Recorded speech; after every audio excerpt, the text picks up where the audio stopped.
Nasa kote ng mga tauhan ng Mulanay Municipal Police Station ang isang high-value individual sa isinagawang buy-bust operation sa Barangay Santo Niño ng naturang bayan sa lalawigan ng Quezon.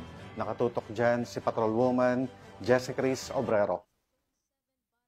High-value individual ang naaresto sa isinagawang buy-bust operation ng Mulanay Municipal Police Station sa Barangay Santo Niño, Mulanay, Quezon Province.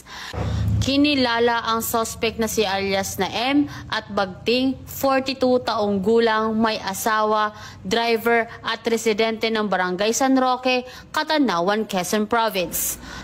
Ayon sa ulat, ikinasa ng mga operatiba ng Mulanay MPS sa pangunguna ni Police Major Joseph Ian C. Hava ang operasyon sa ilalim ng PDEA Control Number 1005-082025-0879 na huli sa akto ang suspect habang ibinebenta ang illegal na droga.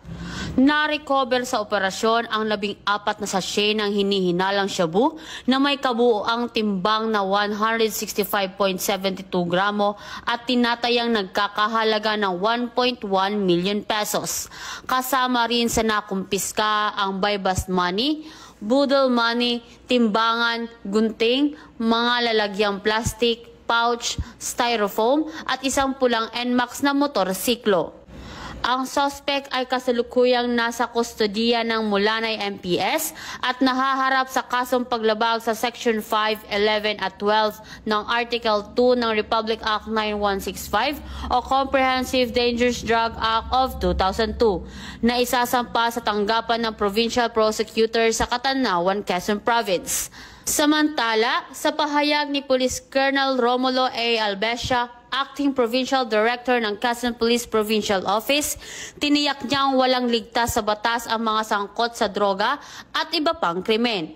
Hinihikayat din niya ang publiko na makipagtulungan sa pulisya at i-report agad ang anumang kahina-hinalang aktibidad.